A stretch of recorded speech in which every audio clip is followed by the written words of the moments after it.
ये 5 बात जिस औरत में है, घर तो बर्बाद हो ही जाता है।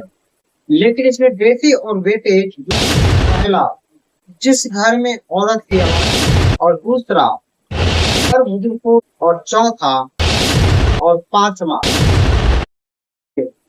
पति और पत्नी। यदि आपके घर में एक छोटी सी बेटी या बेटा है तो इस वीडियो को जरूर देखिएगा, क्योंकि आपका बेटी और दामाद, बेटे और बहू का घर बर्बाद होगा ये आवाज इस वीडियो को देखने के बाद अवश्य समझेंगे। और आप लास्ट में ये भी जान पाएंगे कि आपका बेटी और दामाद, बेटे और बहू को घर को बर्बाद होने से पहले कैसे बचाएगा। क्योंकि बेटी और दामाद, बेटे और बहू को घर को बर्बाद होने में कहीं न कहीं 90% भूमिका माँ का होती है। इसलिए चंद मिनट निकाल के इस वीडियो को जरूर देखिएगा।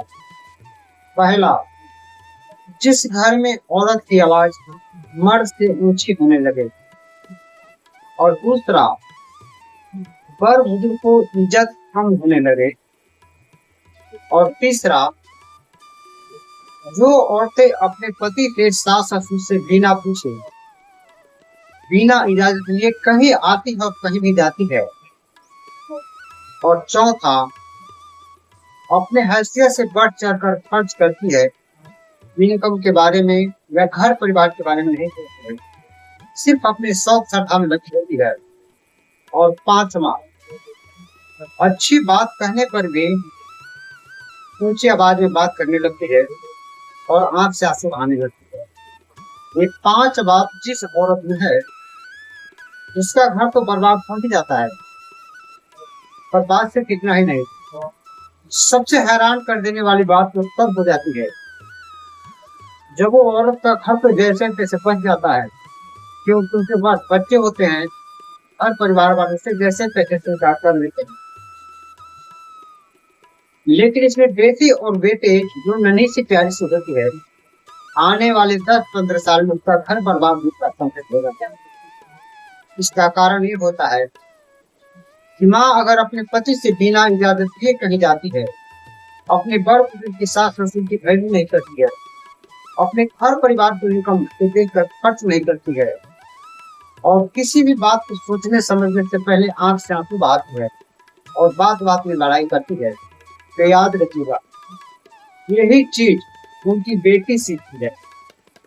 और जब बेटी सीखती है तो बेटी भी शादी करके जब अपने ससुराल जाती है तो यही करती है जो माँ ने होती है। लेकिन माँ का तो घर बच जाता है, इसलिए कि माँ के पास बच्चे होते हैं, घर वाले मजबूर हो जाते हैं, उसे छोड़ नहीं सकते हैं।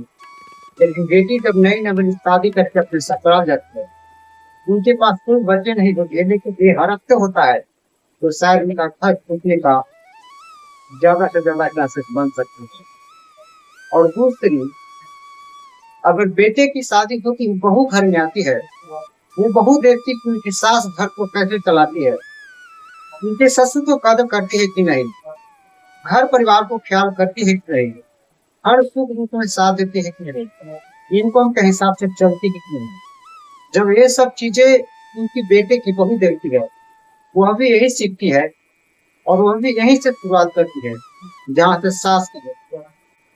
तब उनके बेटे और बहू धीरे धीरे विवाद होने लगता है, और यही विवाद एक ऐसा हानि बन जाता है, ऐसा कारण बन जाता है जिसका कोई इलाज नहीं पता है। इसलिए हर माताएं बहन से हमारा हाथ जोड़कर विनती और निवेदन है कि आप कहीं भी जाइए तो एक बार पति से, सास ससुर से उन्हें समझा दीजिए, तो बता दीजिए, ये आपको जरूर जाने देंगे।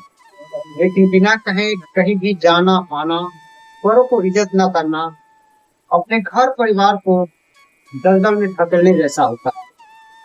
अगर आप कहीं जाते हैं, घर परिवार को बता देते हैं ना, तो आपका मान मर्यादा थोड़ी ना कम जाती है, बल्कि आपके लिए उनके दिल में सामान होता है, और वो जानते हैं कि हमारे बहू या पत्नी या बेटी फलाने जगह पर गई है, या रिश्तेदार के पास गई है, या फलाने जगह बोलने के लिए, तो कभी भी आपसे नाराज नहीं हुए, क्योंकि वे जानते हैं इंसान का जिंदगी में बहुत सारा समस्या, बहुत सारा सुख जब आता है, किसी को कहीं आना भी पड़ता है, जाना भी पड़ता है, भला वो आपसे नाराज खुद में होगी।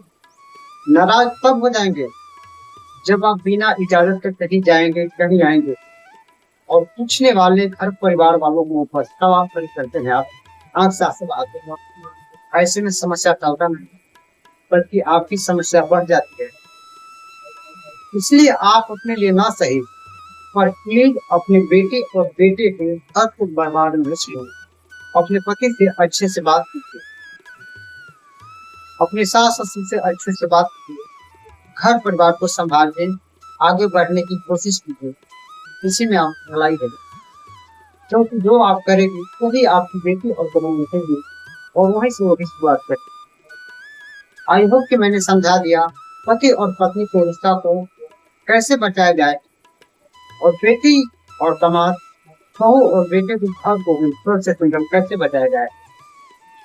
अगर हमारा वीडियो अच्छा लगा तो अपने यार दोस्त, सखी सहेली और जरूरतमंद लोगों को शेयर अवश्य कर करें, क्योंकि पारिवारिक वार्तालाप का मकसद सिर्फ इतना है, हर टूटे हुए रिश्ते को जोड़ना, हर घर को स्वर्ग से सुंदर बनाना। बाकी इस रास्ते पर चलना तो आप ही को पड़ेगा, बस मैं सिर्फ एक रास्ता दिखाऊंगा। बाकी इस विषय में आप क्या सोचते हैं? अपना राय हमें कमेंट जरूर बताइएगा। आप देख रहे थे पारिवारिक वार्तालाप। धन्यवाद।